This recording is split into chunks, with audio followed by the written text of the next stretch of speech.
In this video, we're going to discover the effect that the cold north central Idaho winter has had on the cement backer board that I chose as a covering for my ICF foundation.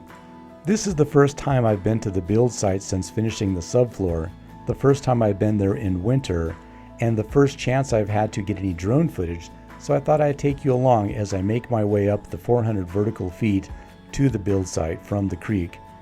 The higher up I went, the deeper the snow, the steeper the roads, the slicker the roads, and there was a few times I thought I would have to stop and put on chains, but I ended up making it up there just fine.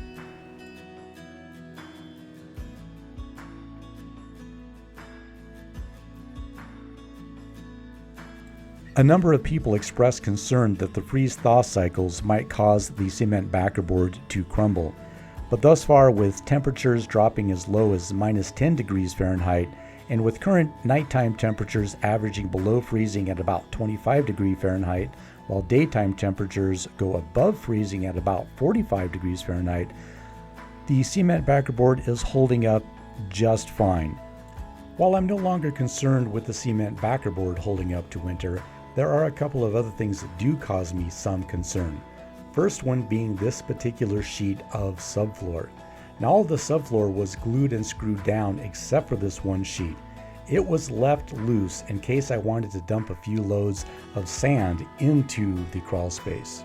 The warped edge is a clear indication that there is at least some moisture in the crawl space.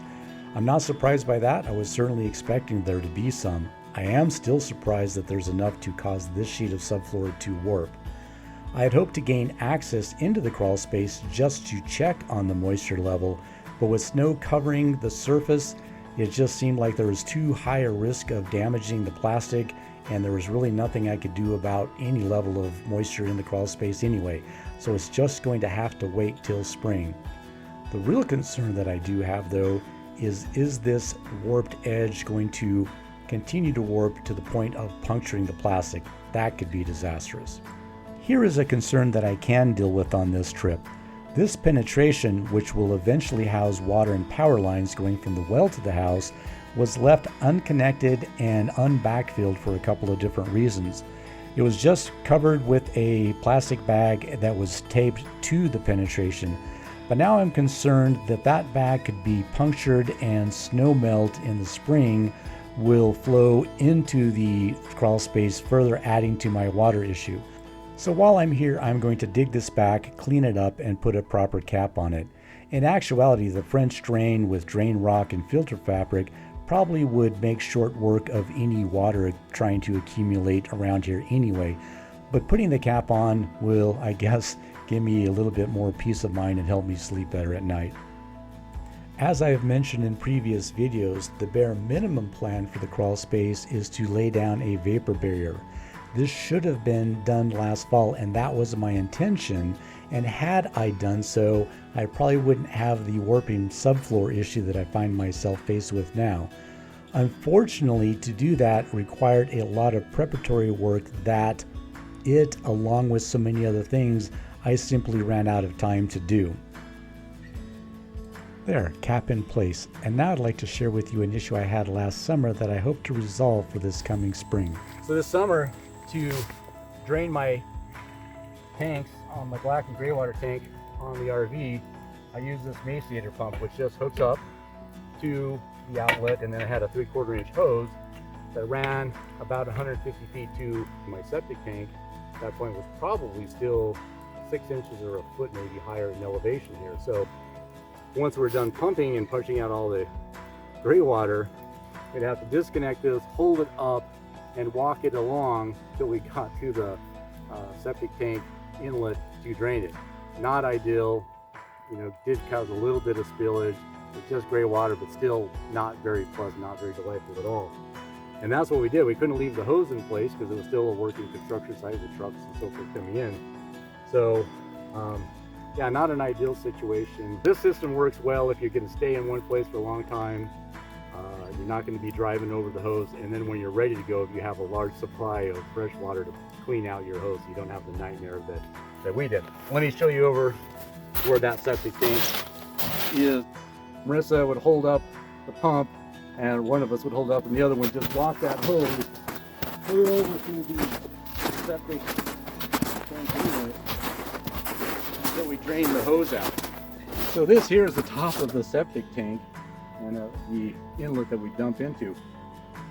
Originally this was about 4 feet lower when we were actually doing this, but when we went to backfill the foundation, we had to put 3 risers on this to lift it up. So in the very end, the last time I was by myself to dump the tanks, I had to do that whole lifting up thing myself, and I'll tell you, that was a mess. That was absolute disaster. Not doing that again. Of course, with anything with RVing, the worst part is always dealing with the blackwater tanks. What I'm going to do for this next year coming up instead is to use a composting toilet instead of even using the RV toilet. Used one of those before. They work great. Not nearly as bad as what people might think. They're still not pleasant, but honestly, between a composting toilet and a conventional RV toilet system, I think that the composted toilet is the way to go. Building a composting toilet is one of many off-grid related projects that I will be taking on this winter until I can get back to the cabin build in the spring. If this is of interest to you, please hit the subscribe button and the notification bell. I would love to have you along for the ride. What you're looking at here is part of the reason that the penetration that I just capped off was left unconnected and exposed. If you watched any of my previous videos, you may recall that around the wellhead was a 10-foot diameter by 3-foot deep pond that just wouldn't drain. Natural springs fed by snowmelt drained from the excavated slope down onto the cut pad, making a muddy mess even until midsummer. A trench dug along the Toa slope largely solved that problem, diverting water further on down the hill towards the creek. However, water around the wellhead persisted even until early fall. The hope was that this trench would further aid in diverting water away from the foundation, and thus far it seems to be working great. I just really wanted to leave it open for the winter just to confirm that it would work, and I think it is.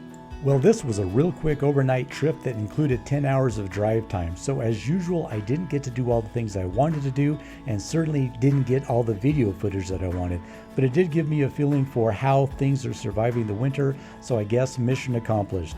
Well, until I see you next time, stay safe and keep building your dreams.